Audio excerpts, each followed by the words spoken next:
नमस्कार and welcome to जैकबोर्ड वाला। मैं हूं आकाश सेन और आज इस वीडियो में हम लोग क्लास 12th हिस्ट्री का जो चैप्टर 1 था ईंटें मनके तथा हस्तियां हड़प्पा सभ्यता, उस अध्याय में हम लोगों ने टॉपिक को पढ़ा था। उसके बाद फिर आज आगे पढ़ेंगे, ठीक है। वैसे मैं उतना दिन से स्लो पढ़ा रहा था, अब से मैं आप लोगों के लिए फास्ट पढ़ाऊँगा, ठीक है। तो जिसमें आप लोगों का हो सकता है कि चैप्टर बहुत जल्दी खत्म हो जाए और मैंने जितना भी बताया था आप लोगों को उतना मैं कंप्लीट कर दूंगा, ठीक है। देखिए, यदि आप लोगों को पढ़ना है क्लास 9th और 12th के लिए, मतलब 9th से लेकर के 12th तक के लिए आप लोगों को एसएसटी यदि पढ़ना है या फिर 11th-12th का आर्ट्स पढ़ना है तो आप लोग जैकबोर्ड वाला नाम का जो चैनल है इसको सब्सक्राइब कीजिएगा। यदि 9th और 10th से कोई यदि मैथ्स पढ़ना चाहता है या एसएसटी पढ़ना चाहता है या हिंदी पढ़ना चाहता है तो वो एक चैनल को सब्सक्राइब कीजिएगा जिसका नाम है क्लासमेट अड्डा, ठीक है। आगे यदि हम लोग बात करें जहाँ तक पढ़े थे उसके बाद, तो देखिए मैंने आप लोगों को बताया था कि मैं आप लोगों को डिटेल में पढ़ाऊंगा, ठीक है।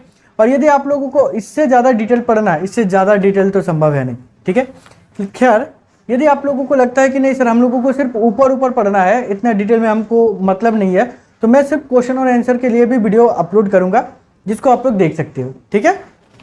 देखिए, यदि हम लोग अगला टॉपिक के साथ स्टार्ट करें तो हम लोगों का टॉपिक में बताया जा रहा है कि शिल्प उत्पादन के विषय में जानकारी। ये टॉपिक नंबर 5 है, ठीक है। प्रयास करेंगे कि जितना जल्दी खत्म हो सके उतना जल्दी खत्म करने का प्रयास करेंगे, ठीक है। देखिए, इसमें हम लोगों को बताया जा रहा है कि मानचित्र 1 में चहुंदरों को चिन्हित कीजिए। मानचित्र 1 जो आप लोगों को पहला मानचित्र दिया गया है उसमें आप लोगों को किसको, चहुंदरों नाम का जो स्थान है उसको क्या करना है, चिन्हित करना है, उसको आप लोगों को दिखाना है, ठीक है। और एक बात, यदि आप लोगों को नोट्स चाहिए ना तो मैं लिंक दे दूंगा नीचे, ठीक है। और यदि आप लोगों को मेरे साथ लाइव पर्सनली बात करना है तो उसके लिए भी आप लोगों को इंस्टाग्राम का लिंक मिल जाएगा, ठीक है। तो आप लोग वहाँ पर भी फॉलो कर लोगे, ठीक है ना। और टेलीग्राम का लिंक आप लोगों को दे दूंगा जहाँ से आप लोग नोट्स को डाउनलोड कर सकते हो, तो ज़रूर उसको भी देख लोगे। देखिए, मेरे पास एनसीईआरटी का बुक है, ठीक है। आप लोगों के पास भी एनसीईआरटी का बुक होगा, आप लोग लाइन बाय लाइन मिलाइएगा। यदि आप लोगों को लगता है कि नहीं सर लाइन बाय लाइन हम लोगों को नहीं पढ़ना है, जो मेन कहानी है उस मेन कहानी को सिर्फ बता दीजिए और उसके बाद फिर क्वेश्चन आंसर करवा दीजिए, तो मैं उसके लिए भी करवा दूंगा आप लोगों को, ठीक है। टेंशन लेने वाली बात नहीं है, मैं पूरा कंप्लीट करवा दूंगा आप लोगों को। और देखिए, यहाँ पर हम लोगों को बताया जा रहा है कि मनकों के निर्माण में प्रयुक्त पदार्थों की विविधता उल्लेखनीय है। कार्नेलियन, जैस्पर, स्फाटिक, क्वार्ट्ज तथा सैलखड़ी जैसे पत्थर, तांबा, कांसा तथा सोने जैसे धातुएं तथा शंख, फ्यांस और पक्की मिट्टी सभी का प्रयोग मनके बनाने में होता था। तो वे लोग मनके बनाने के लिए इन सभी का प्रयोग करते थे। मनके मतलब एक तरीके से आप लोग बोल सकते हो आभूषण, ठीक है। तो आभूषण बनाने के लिए वे लोग बहुत सारी चीज़ों का प्रयोग किया करते थे, जैसे कि कार्नेलियन जो कि एक लाल रंग का सुंदर पत्थर हुआ करता था उसका प्रयोग किया करते थे, जेस्पर का, स्फाटिक का, क्वार्ट्ज का, सेलखड़ी का, तांबा का, कांसा का, सोने का, इन सभी का उपयोग वे लोग मनके बनाने के लिए प्रयोग करते थे। आगे बताया जा रहा है कि कुछ मनके 2 या उससे अधिक पत्थरों को आपस में जोड़कर बनाए जाते थे और कुछ सोने के टोप वाले पत्थर के होते थे। कुछ ऐसे भी मनके होते थे जिसको ये लोग क्या करते थे, 2 या 2 से अधिक प्रकार के पत्थरों को जोड़ करके बनाया करते थे। कुछ ऐसे मनके होते थे कि जिसके ऊपर वाले भाग में जो है सोने का बनाया जाता था, ठीक है।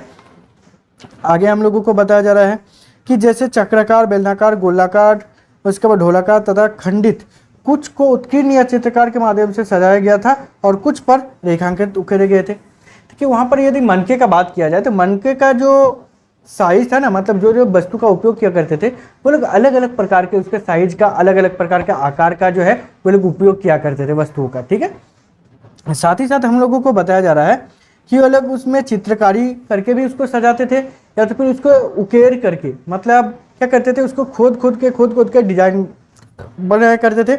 और कुछ में क्या करते थे, रेखांकन चित्रकारी करके जो है उसको सजाने का काम किया करते थे। जैसे आप लोग देखोगे पेज नंबर 11 जो है इसमें आप लोगों को एक चित्र दिखाई देगा। इसमें आप लोग देख सकते हो जैसे बर्तनों में जो डिजाइन बनाया गया है ना, उसी प्रकार मनकों में भी जो वे लोग जो है इस प्रकार के डिजाइन को बनाया करते थे, ठीक है। कह रहे कि मनके बनाने की तकनीक में प्रयुक्त पदार्थों के अनुसार विभिन्नताएं थी। सलखड़ी जो एक बहुत मुलायम पत्थर थी पर आसानी से कार्य हो जाता था। देखिए, वे लोग जो है बहुत प्रकार की चीज़ों का उपयोग करते थे, बहुत प्रकार के तकनीक का भी उपयोग करते थे, लेकिन सैलखड़ी का उपयोग वे लोग ज़्यादा मात्रा में करते थे। अब क्यों करते थे, क्योंकि सैलखड़ी जो था बाकी पत्थरों की तुलना में वो मुलायम होता था। और साथ ही साथ यदि देखा जाए तो उस पर कुछ यदि बनाना होता था, कुछ उकेरना होता था, तो उसको आसानी से किया जा सकता था। किसी अलग प्रकार के आकार में भी आसानी से बनाया जा सकता था। इसी के कारण वे लोग जो है सैल खड़ी का उपयोग थोड़ा ज़्यादा किया करते थे।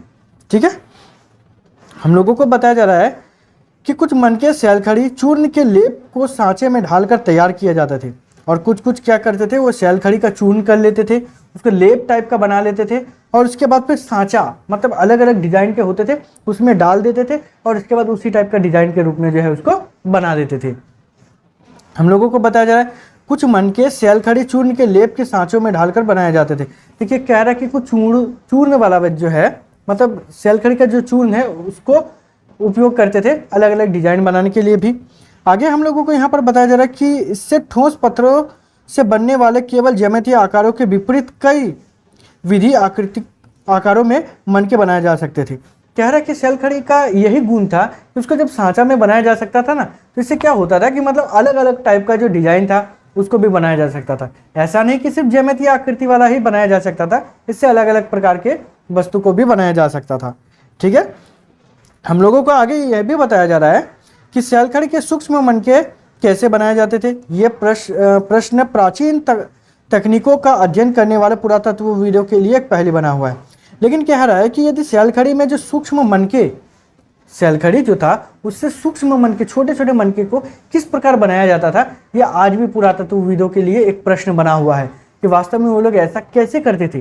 ठीक है, ये सोचने वाली बात है, समझने वाली बात है। ठीक है, आगे यदि बात करें तो इसमें बताया जा रहा है कि पुरातत्वविदों द्वारा किए गए प्रयोगों ने यह दर्शाया कि कार्निलियन का लाल रंग पीले रंग के कच्चे माल तथा उत्पादन के विभिन्न चरणों में मनकों को आग में पकाकर प्राप्त किया जाता था। और कह रहा है कि कार्निलियन का जो लाल रंग या पीले रंग के कच्चे माल जो होते थे उसका उत्पादन कई प्रकार से किया जाता था। पहले कह रहा है कि मनकों को आग में पकाकर उसका प्राप्त किया जाता था। कह रहा है कि और फिर उसके बाद फिर कह रहा है कि पत्थरों के पिंडों को पहले अपरिष्कृत आकारों में तोड़ा जाता था, उसके बाद फिर उसको अपरिष्कृत मतलब एक सटीक आकार में नहीं बल्कि अलग आकार में तोड़ा जाता था, और उसके बाद फिर कह रहा है कि और बारीकी से सल्क निकालकर उन्हें अंतिम रूप दिया जाता था। और बारीकी से क्या किया जाता था, उसके साइड को घिस करके या साइड को काट करके जो है उसको आकार दिया जाता था। ठीक है, कह रहा है कि घिसाई, पॉलिश और उनमें छेद करने के साथ ही यह प्रक्रिया पूरी होती थी। साथ ही साथ कह रहा है कि उसमें घिसाई भी की जाती थी, उसको में पॉलिश भी की जाती थी, और उसके बाद फिर जाकर के उसमें छोटे छेद कर दिया जाता था, और इसके बाद फिर जाकर के वो क्या होता था, पूरा हो जाता था। ठीक है, हम लोगों को ये भी बताया जा रहा है कि चाहुंदड़ो, लोथर और हाल ही में धोलावीरा में छेद करने के विशेष उपकरण भी मिले हैं। तो 3 जगह है, पहला तो है चाहुंदड़ो, दूसरा लोथल और तीसरा जो धोलावीरा। ये 3 जगह ऐसे हैं जहाँ पर छेद करने के उपकरण भी मिला है। ठीक है, आगे हम लोगों को बताया जा रहा है कि नागेश्वर तथा बालाकोट को चिन्हित करें। आप लोग मानचित्र 1 को देखोगे, देखिए मानचित्र 1 आप लोगों को यहाँ पर आप लोगों को दिया होगा। ठीक है, यहाँ पर जो दिया गया है आप देख सकते हो, पेज नंबर 2 में आप लोगों को मिल जाएगा। इस मानचित्र में आप लोगों को नागेश्वर और बालाकोट इन 2 जगह को चिन्हित करने के लिए बोला गया है। आप लोग किताब में देखोगे, देखिए मैं प्रयास करूंगा आप लोगों को बोर्ड में बताने का। ठीक है, बोर्ड में बताने पर, हाँ ये बात सही है कि बोर्ड में बताने पर आप लोगों को थोड़ा और ज़्यादा अच्छे से समझ में आएगी, लेकिन सबसे बड़ा दिक्कत की बात यह है कि बोर्ड में बताने पर जो है बहुत लंबा वीडियो बनेगी। ठीक है, और इसके लिए आप लोग सपोर्ट कीजिएगा। मैं डिजिटल बोर्ड के बारे में सोच रहा हूँ, लेकिन बस आप लोगों के सपोर्ट से ये संभव हो सकता है, तो आप लोग सपोर्ट जरूर कीजिएगा। ठीक है, और सपोर्ट करने के लिए आपको बस छोटा सा काम करना है कि अपने फ्रेंड के साथ शेयर करना है और चैनल को सब्सक्राइब करना है। ठीक है, चलिए तो आगे यदि हम लोग बात करें तो इसमें हम लोगों को बताया जा रहा है कि आप पाएंगे कि ये दोनों बस्तियां समुद्र तट के समीप स्थित है। तो नागेश्वर और बालाकोट ये दोनों जगह जो है समुद्र तट के किनारे ही स्थित है। ठीक है, और ये शंख से बनी वस्तु है जिसमें चूड़ियाँ, करछियाँ तथा पच्चीकारी की वस्तुएं सम्मिलित है। कह रहा है कि इसमें जो वस्तु मिला है ना उसमें शंख से बनी हुई है पहला, तो दूसरा उसमें चूड़ियाँ भी है, करछियाँ भी है और पच्चीकारी वस्तुएं भी शामिल है। इसमें हम लोगों को बताया जा रहा है कि इसके निर्माण में विशिष्ट केंद्र थे जहां से यह माल दूसरी बस्तियों तक ले जाया जाता था। तो कह रहा है कि इसको बनाया किसी और जगह पर जाता था और उसके बाद फिर जाकर के इसको कहीं और जगह पर लेकर के जाया जाता था बनाने के बाद, और उसके बाद सिंपल सी बात है व्यापार करने के लिए अलग जगह ले जाते थे जहाँ पर उसको बेचा जाता था। ठीक है, हम लोगों को बताया जा रहा है कि इसी प्रकार यह भी संभव है कि चाहुंदड़ो और लोथल से तैयार माल मोहनजोदड़ो और हड़प्पा जैसे बड़े शहरी केंद्रों तक लाया जाता था। और कह रहा है कि जो ये बनाया जाता था ना लोथल, चहुंदड़ो, इन सभी जगहों पर, तो उसके बाद इसको ऐसा भी हो सकता है कि इन सभी को मोहनजोदड़ो और हड़प्पा जैसे जो बड़े शहर थे उस समय के हिसाब से, तो उस जगह पर भी ले जाया करते थे वो लोग, क्या करने के लिए, बेचने के लिए। ठीक है, आगे यदि हम लोग बात करें, देखिए हम लोगों का आगे टॉपिक है उत्पादन केंद्र की पहचान। तो जहाँ जहाँ उत्पादन केंद्र था उसका पहचान किस प्रकार किया गया है या किस किस जगह का पहचान किया गया है उसके बारे में हम लोगों को बताया गया है। ठीक है, कह रहा है कि शिल्प उत्पादन के केंद्रों की पहचान के लिए पुरातत्वविद सामान्यतः निम्नलिखित को ढूंढते हैं: प्रसार पिंड, पूरे शंख तथा तांबा अयस्क जैसे कच्चा माल, औजार, अपूर्ण वस्तुएं, त्याग दिए गए माल तथा कूड़ा करकट। देखिए पुरातत्वविदों का बात किया जाए तो वो किस प्रकार से पता लगाते हैं कि वास्तव में कहाँ कहाँ इसको बनाया जाता था। तो सिंपल सी बात है, तो पहले तो लोगों के द्वारा जो त्याग दिया जाता था वस्तु, ठीक है, या तो फिर जहाँ पर कुछ वस्तुएं मिल जाती थी, कुछ वस्तु बनाया जाता था तो कुछ अवशेष के रूप में बच जाते थे, या तो फिर बहुत बार ऐसा होता था कुछ वस्तु खराब हो जाते थे तो उसको वहीं पर कहीं फेंक देते थे। तो ये सब कुछ चीज़ जो है पुरातत्वविद क्या करते थे, खोजते थे। ठीक है, और जहाँ जहाँ ये सब चीज़ मिलती थी पुरातत्वविदों को ये लगने लगता था कि वास्तव में ये सब चीज़ जो है वहीं पर बनाया जाता होगा, इसी के कारण यहाँ पर ज़्यादा मात्रा में फेंका गया होगा।